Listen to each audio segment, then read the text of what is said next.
Hello, good morning everyone. मेरा नाम मानिक शर्मा है और मैं आप सभी का फिर से क्रिएटिव स्किल्स एकेडमी के डिजिटल प्लेटफॉर्म पर हार्दिक स्वागत करता हूं।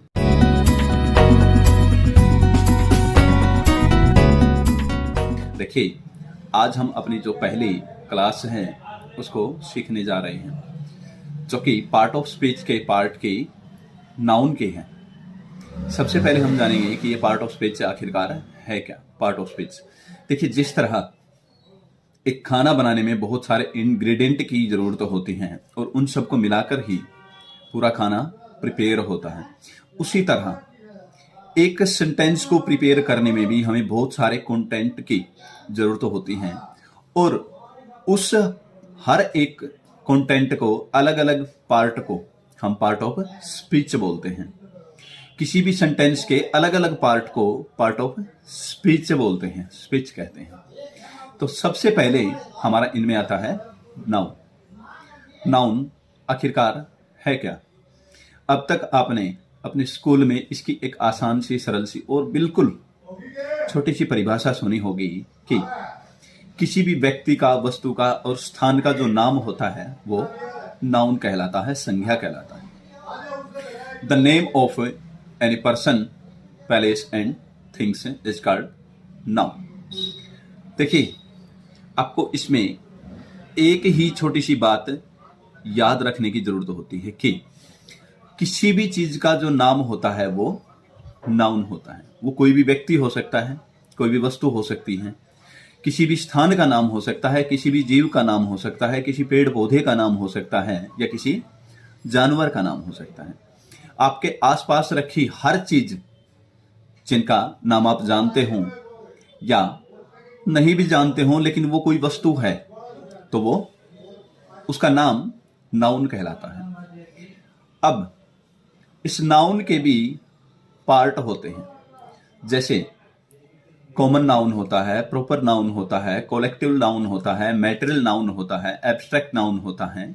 इसी तरह इसके सभी के सभी पार्ट हैं जिनको हम बारी बारी सीखेंगे और जानेंगे। सबसे पहले हम प्रॉपर नाउन को समझते हैं। प्रॉपर नाउन है क्या? किसी भी पार्टिकुलर पर्सन का, प्लेस का और थिंग्स का जो नाम होता है वो प्रॉपर नाउन कहलाता है। किसी भी एक व्यक्ति का, वस्तु का, स्थान का या किसी भी चीज का जो पार्टिकुलर नेम होता है वो प्रॉपर नाउन कहलाता है। ये एक साधारण सी, सिंपल सी डेफिनेशन है प्रॉपर नाउन की। जैसे मेरा पार्टिकुलर नेम मानिक शर्मा है, आपका किसी का भी अनिल हो सकता है, अमित हो सकता है, मोनू हो सकता है, मनोज हो सकता है या कुछ भी हो सकता है। सेकंड नंबर पे आता है हमारा कॉमन नाउन। कॉमन नाउन क्या होता है? देखिए, जिस भी नाम से किसी भी व्यक्ति, वस्तु या स्थान की क्लास का बोध होता हो या जानकारी मिलती हो, हम उसे कॉमन नाउन कहते हैं। जातिवाचक संज्ञा, कॉमन नाउन। कॉमन नाउन एक common name to every person, things and place of same class. किसी भी व्यक्ति, वस्तु, स्थान की जो क्लास का, उसके जाति का बोध कराए उसे हम कॉमन नाउन कहते हैं। जैसे अरुण इज ए स्टूडेंट, तो यहां स्टूडेंट एक कॉमन नाउन है। और मोनू इज ए बॉय, तो यहां बॉय भी एक कॉमन नाउन है। कलेक्टिव नाउन, समूहवाचक संख्या, एक ऐसी संख्या होती है जिसे हम सामूहिक रूप से पुकार सकते हैं, बुला सकते हैं या समझ सकते हैं। Collective noun is a name of number of person, things and place which are spoken as a whole. सामूहिक रूप से बुला सकने वाले नाम को हम कलेक्टिव नाउन कहते हैं। जैसे he is the chairman of our society, तो इसमें जो सोसाइटी है वो कलेक्टिव नाउन है। सेकंड, जैसे he has joined the army, तो आर्मी एक समूह है, सोसाइटी एक समूह है, तो ये कोलेक्टिव नाउन की कैटेगरी में आते हैं। उसके बाद आता है हमारा मैटेरियल नाउन, धातुवाचक संज्ञा।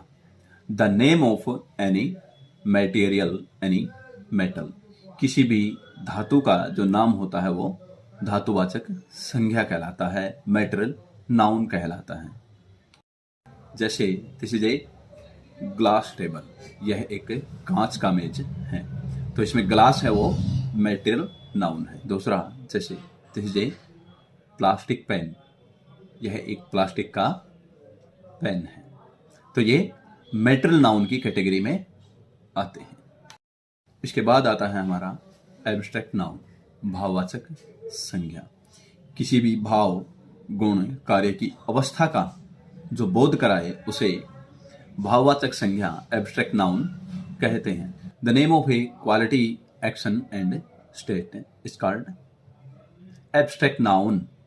जैसे वर्क इज वर्शिप, इसमें जो वर्शिप है वो एब्स्ट्रैक्ट नाउन है। सेकंड जो है truth wins in the end, सच्चाई की आखिर में जीत होती है, तो इनमें वर्शिप और जो ट्रूथ है वो एब्स्ट्रैक्ट नाउन कहलाते हैं, भाववाचक संज्ञा। इसके बाद आता है हमारा कंक्रीट नाउन, ठोस संज्ञा। The name that can be see, touch, feel, hear are called concrete noun. जिस भी किसी चीज को हम छू सकते हैं, सुन सकते हैं, महसूस कर सकते हैं, देख सकते हैं, उसको हम कंक्रीट नाउन कहते हैं। जैसे हमारा पेन है, टेबल है, चेयर है या हमारा मोबाइल है, ये कंक्रीट नाउन की ही कैटेगरी में आते हैं। इसके बाद है कंपाउंड नाउन, यौगिक संज्ञा।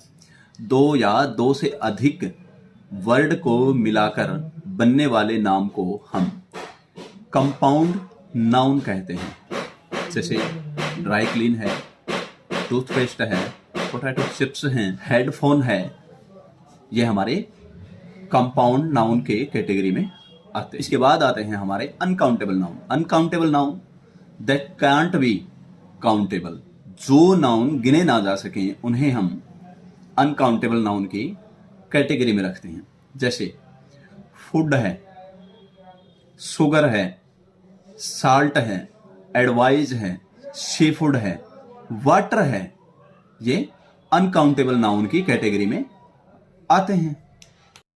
एंड फाइनल है हमारा काउंटेबल नाउन। जो भी नाउन गिने जा सकें उन्हें हम काउंटेबल नाउन की कैटेगरी में रखते हैं। Countable noun that can be counted, जो गिने जा सकें। जैसे एप्पल हैं, रैबिट हैं, टेबल हैं, पेन्स हैं, ये सारे गिने जा सकते हैं, तो काउंटेबल नाउन की कैटेगरी में आते हैं। अब है चिरंट, जिसे हम हिंदी में क्रियावाचक संज्ञा कहते हैं। जब कोई भी वर्ब के साथ आईएनजी जोड़ते हैं और उसका एज ए नाउन हम किसी भी सेंटेंस में यूज करते हैं तो उसे हम जिरंड कहते हैं, क्रियावाचक संज्ञा कहते हैं। जैसे आई रीड बुक्स, मैं किताबें पढ़ता हूं, और दूसरी साइड में है reading is a good habit. तो यहां आई रीड बुक्स, यहां जो रीड है वो एक वर्ब है, एक क्रिया है। दूसरी side reading is a good habit, तो यहां जो रीडिंग है वो एक जिरंड है, एक क्रियावाचक संज्ञा है जो एक नाउन की तरह यूज हुई है सेंटेंस में। और जैसे राहुल स्मोक्स, तो यहां जो स्मोक्स है वो एक वर्ब है, एक क्रिया है। दूसरी साइड है smoking is injurious to health, धूम्रपान सेहत के लिए हानिकारक है। तो इस वाक्य में, इस सेंटेंस में स्मोकिंग जो है वो एक जिरंड है, एक क्रियावाचक संज्ञा है, और राहुल स्मोक्स में जो स्मोक्स है वो एक वर्ब है, एक क्रिया है। अब है हमारा जेंडर नाउन, मीन्स लिंगवाचक संज्ञा। कौन कौन सी होती हैं और क्या होती हैं ये जेंडर नाउन? जिस भी नाउन से किसी भी लिंग का पता चलता हो कि ये पुल्लिंग है, ये स्त्रीलिंग है या ये नपुंसक लिंग है, उसे हम जेंडर नाउन कहते हैं। जेंडर नाउन हमारे 3 तरह के होते हैं। जैसे मस्कुलिन जेंडर, मस्कुलिन जेंडर वो होते हैं जो किसी भी पुरुष लिंग के लिए यूज होते हैं। जब भी हमें पता चलता है कि ये पुरुष लिंग है, उसे हम मैस्कुलिन जेंडर कहते हैं। जैसे बॉय है, मैन है, डॉग है और जेंट्स है, एक्टर है, अंकल हैं। तो ये सारे के सारे हमारे क्या हैं? मैस्कुलिन जेंडर हैं। मैस्कुलिन जेंडर, पुरुष लिंग। इसके बाद है हमारा फेमिनाइन जेंडर, स्त्रीलिंग। स्त्रीलिंग कौन से होते हैं? देखिए, जहां जिन वर्डों से हमें ये पता चलता हो, जहां जिन वर्ड से हमें ये पता चलता हो कि ये फेमिनाइन जेंडर हैं, ये स्त्रीलिंग है, तो उसे हम फेमिनाइन जेंडर कहते हैं, स्त्रीलिंग कहते हैं। जैसे गर्ल है, सिस्टर है, मदर है, आंटी है, काऊ है और वुमेन है। ये सारे के सारे फेमिनाइन जेंडर स्त्रीलिंग होते हैं। अब है न्यूट्रल जेंडर, नपुंसक लिंग। जब भी किसी भी नाउन से, किसी भी वर्ड से हमें ये पता चलता हो कि ये ना पुल्लिंग है ना स्त्रीलिंग है, तो उन्हें हम न्यूट्रल जेंडर कहते हैं, नपुंसक लिंग कहते हैं। जैसे बुक है, पेन है, चेयर है, मोबाइल है, तो ये सारे न्यूट्रल जेंडर में आते हैं, नपुंसक लिंग में। अब है हमारा नंबर नाउन, वचन संज्ञा। नंबर नाउन क्या होते हैं? जब भी हमें किसी भी वर्ड्स से ये पता चलता हो कि ये सिंगुलर है या प्लूरल है, तो उन्हें हम नंबर नाउन कहते हैं, वचन संज्ञा कहते हैं। ये वचन संख्या कितने प्रकार की होती हैं? Number noun are 2 type. एक है सिंगुलर नंबर नाउन और दूसरा है plural number noun. Singular number noun, एक वचन संज्ञा। एक वचन संज्ञा किसे कहते हैं? जब भी किसी एक व्यक्ति का, वस्तु का, स्थान का या जीव का पता चलता हो, हमें बोध होता हो कि ये सिंगल है, तो उसे हम सिंगुलर नाउन कहते हैं, एक वचन संज्ञा कहते हैं। Singular noun is a single person, place and things और creature are called singular noun, एक वचन संज्ञा कहलाते हैं। जैसे रैट है, माउस है, मैन है, टुथ है, गर्ल है, तो ये सिंगुलर नाउन होते हैं, एक वचन संज्ञा होते हैं। फिर है हमारा प्लूरल नाउन, बहुवचन संज्ञा। प्लूरल नाउन कौन से होते हैं? Plural noun more than one things, place, person and creatures are called plural noun. Plural noun are used for the more than one things, place, things and creature। एक से ज्यादा व्यक्ति, वस्तु, स्थान और जीवों के लिए यूज करते हैं, उन्हें हम बहुवचन संज्ञा कहते हैं। जैसे रैट्स है, माइस, वुमेन है, टिथ है, गर्ल्स हैं, तो ये बहुवचन संज्ञा होते हैं, प्लूरल नाउन होते हैं। कुछ हमारे नाउन होते हैं जो एस से एंडिंग होती हैं। कुछ हमारे नाउन होते हैं जिनकी एंडिंग तो एस से होती है, लेकिन वो प्लूरल नहीं होते। हमारे बहुत सारे नाउन ऐसे होते हैं जिनके लास्ट में मात्र एस लगाने से वो प्लूरल हो जाते हैं। लेकिन कुछ नाउन ऐसे हैं जो कि एंडिंग तो जिनकी एस से है, लेकिन वो प्लूरल नहीं है, सिंगुलर ही है। जैसे न्यूज है, स्पेक्टिकल्स हैं, मैथमेटिक्स हैं, ट्राउजर हैं, तो ये सिंगुलर नाउन ही हैं, जबकि इनकी एंडिंग लास्ट में एस से होती है। आपको केवल एक मेन बात याद रखनी है कि किसी भी चीज का, वस्तु का, व्यक्ति का, स्थान का, उसमें सारी की सारी चीजें शामिल होती हैं। उनके नाम को ही हम नाउन कहते हैं। आपकी जो स्पोकन इंग्लिश है, इंग्लिश स्पीकिंग है, उनमें इन सारी चीजों का कहीं कोई जिक्र नहीं होता है। आप अच्छी तरह बस इंग्लिश को बोल पाएं, वो चीजें आपको सीखनी हैं। केवल और केवल ग्रामर की नॉलेज के लिए ये सारी चीजें आपको बताई जा रही हैं। लेकिन जब आप इंग्लिश बोलेंगे तो आपको डायरेक्ट बोलनी होगी, सीखनी होगी। अगर आप वहां ग्रामर के बारे में सोचेंगे, ग्रामर के बारे में विचार करेंगे, तो आप फ्लुएंटली इंग्लिश नहीं बोल पाएंगे। और उसके लिए हम पैरेलली आपकी 2 क्लास चलाएंगे, एक ग्रामर रिलेटेड होगी और एक डायरेक्ट स्पोकन इंग्लिश की जो फ्रेम बेस्ड होगी। ये दोनों क्लासें आपकी बराबर चलेंगी। Thank you and welcome everyone.